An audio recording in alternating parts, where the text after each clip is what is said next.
ભારે પવને જૂનાગઢમાં રોપવેની ગતિ પર મારી બ્રેક. ગિરનાર પર્વત પર રોપવે સેવા બંધ કરાઈ.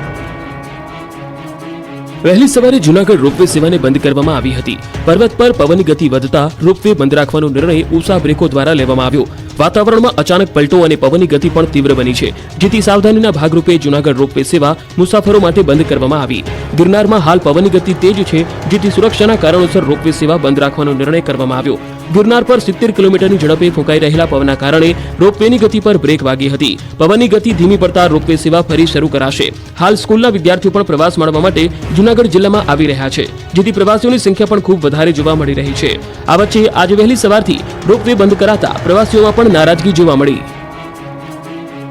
માવઠાની આગાહીના કારણે સાબરકાંઠાના ખેડૂતોનો થયો મરો. ઘઉં, જીરું, વરિયાળી સહિત અન્ય પાકોમાં રોગચાળો વકર્યો. રાજ્યમાં 20 દિવસમાં 3 માવઠા ત્રાટકવાની આગાહીને લઈને ખેડૂતોના જીવ અદ્ધર થઈ ગયા છે. સાબરકાંઠા જિલ્લામાં આ વર્ષે ખેડૂતોએ ઘઉં, બટાકા, શાકભાજી સહિતના પાકોનું પુષ્કળ પ્રમાણમાં વાવેતર કર્યું છે, પરંતુ હવામાન વિભાગે 2 દિવસ માવઠાની આગાહી કરી છે, જેને લઈને ખેડૂતોમાં ચિંતાનો માહોલ જોવા મળ્યો છે. ખેડૂતોને માવઠાના કારણે પાકને નુકસાન થવાની ભીતિ સેવાઈ રહી છે. ચાલુ વર્ષે ઘઉંનું 84,527 હેક્ટરમાં અને 24,000 હેક્ટર વિસ્તારમાં બટાકાનું વાવેતર કર્યું છે. મોંઘા બિયારણ સાથે ખેતરમાં વાવેતર કર્યું, પરંતુ જો માવઠું આવશે તો પાકને નુકસાન થશે તેવો ડર ખેડૂતોને સતત સતાવી રહ્યો છે. ઉત્પાદનમાં પણ ઘટાડો થવાની શક્યતાઓ જોવા મળતા ખેડૂતો ચિંતિત બન્યા છે. ઉપરથી બટાકાના વાવેતરના 50 દિવસ થયા છતાં પણ પાકની જોઈએ તેવી વૃદ્ધિ થઈ નથી. વાદળછાયા વાતાવરણને લઈ રોગચાળો પણ વધ્યો છે. આ ઉપરાંત ઘઉં, જીરું, વરિયાળી સહિત અન્ય પાકોમાં રોગચાળો વકર્યો છે. દ્વારકામાં ઘરફોડ કરતી ચોરીને લઈને પકડાઈ છે ગેંગ. 14 જેટલા ચોરીના ગુનાઓ ઉકેલાયા. દેવભૂમિ દ્વારકા સહિત દેશભરના 14 થી વધુ જિલ્લા અને 3 થી વધુ રાજ્યમાં ચોરી કરનાર કિંગ ગેંગ પોલીસે પકડી પાડી છે.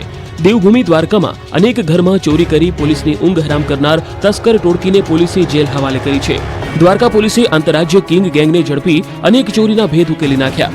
કિંગ ગેંગના 4 લોકોને એલસીબીએ મધ્યપ્રદેશના ધારથી પકડી 14 જેટલી ચોરીના ગુનાઓનો ભેદ ઉકેલી નાખ્યો.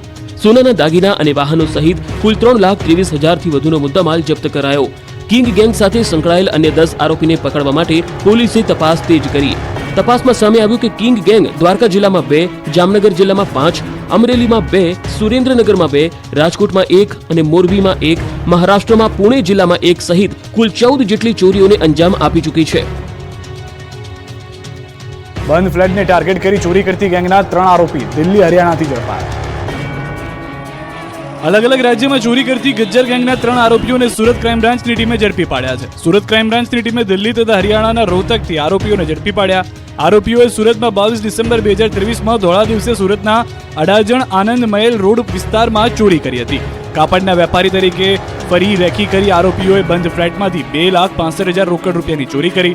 ઝડપાયેલી આ ગજ્જર ગેંગે ન માત્ર ગુજરાત પરંતુ દિલ્હી, રાજસ્થાન, મધ્યપ્રદેશ, મહારાષ્ટ્ર તથા બેંગ્લોરમાં પણ ચોરી કરી હોવાનું જાણવા મળ્યું છે. ઝડપાયેલા 3 આરોપીઓ સામે અનેક ગુનાઓ પણ નોંધાયેલા છે. તપાસમાં સામે આવ્યું છે કે આ ગેંગ દ્વારા ગત 22મી ડિસેમ્બરના રોજ દિલ્હીથી ટ્રેન મારફતે સુરત આવ્યા હતા. સુરતની હોટલોમાં રોકાઈ શહેરના અડાજણ, પાલ, ઉમરા, વીઆઈપી વિસ્તારમાં રેકી કરી હતી. તે દરમિયાન અડાજણના વિસ્તારના એક બંધ ફ્લાઇટને ટાર્ગેટ કર્યો હતો. કાપડના વેપારી તરીકે ફેરી કરીને રેકી કરવાની ચોરી કરતા.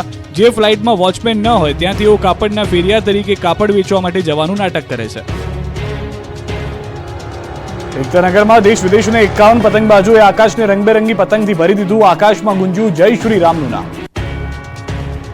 એકતાનગરમાં આંતરરાષ્ટ્રીય પતંગ મહોત્સવ 2024ની શરૂઆત. આ મહોત્સવમાં દેશ વિદેશના પતંગબાજોએ લીધો ભાગ. આ વર્ષે 18 દેશોના 34 અને ગુજરાત સહિત ભારતના 14 મળી કુલ 51 પતંગબાજોએ એકતાનગરના આકાશને રંગબેરંગી પતંગોથી ભરી દીધું. બીજી તરફ જય શ્રી રામ લખેલા પતંગોએ પણ લોકોમાં આકર્ષણ જમાવ્યું. આકાશમાં ઊંચે ઊંચે શ્રીરામના નામ લખેલા પતંગો ઉડતા જોવા મળ્યા. વિવિધ પ્રકારના પતંગો ઉડતા આકાશમાં જોવા મળ્યા. અદ્ભુત અને અવિસ્મરણીય દ્રશ્યો.